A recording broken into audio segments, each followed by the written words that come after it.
Hello, it's Mark Kris from Chile, New York, and Memorial Sloan Kettering, talking today about a recent manuscript that appeared in the Journal of Clinical Oncology.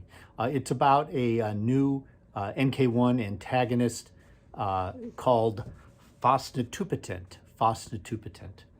Say it 3 times and it'll be yours. And what this trial is frankly a well-conducted trial that demonstrates the non-inferiority of IV fosnitupetant with IV fosaprepitant. By their criteria, it was non-inferior.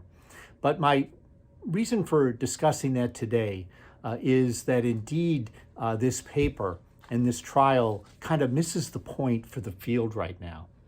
It talks about the prevention of nausea and vomiting. I'll get back to nausea in just a second.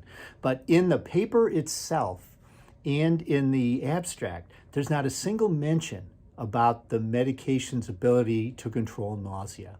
And that is the critical issue for our patients today.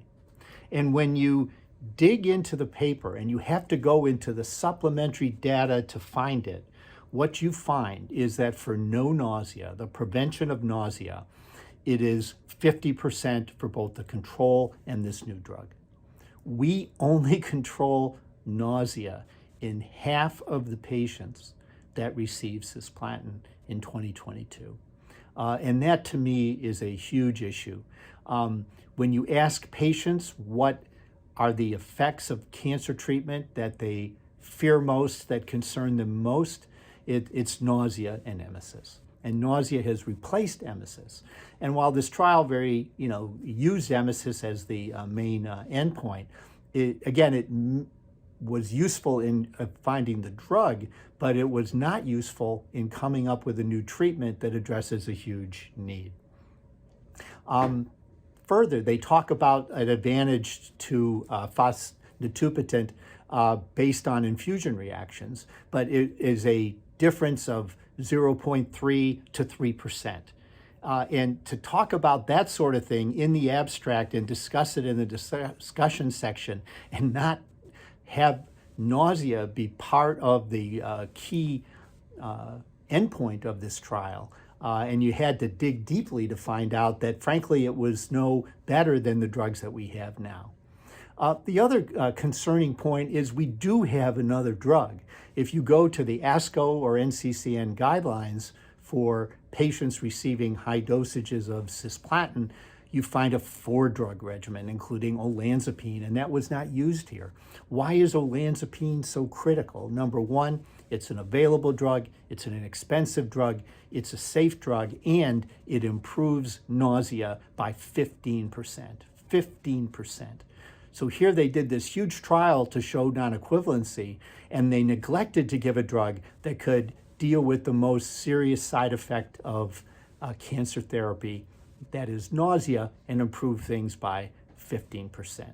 So a challenge to people in this field, we have to do better. We have to do better. Nausea is a big problem. I'd put it to you, with a problem of this magnitude, while non-inferiority trials can be helpful for drug development, they're not really helpful for the field. We need better drugs, and we need better drugs to control nausea.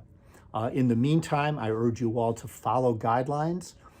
For high doses of cisplatin, please use the 4-drug regimens that are recommended in the guidelines here widely used in the United States. Also going forward, make sure that when we expend huge amounts of energy to develop new agents and to report them in our medical journals, that we look for things that advance care where there are significant gaps in our ability to deliver what we want. And delivering better control of nausea is something we all need to be committed to do, and it's a huge unmet need. And I hope future trials will address that need, and our patients will be better for it, and we'll be better in that we're delivering our patients what they deserve, what they need, and what they ask for.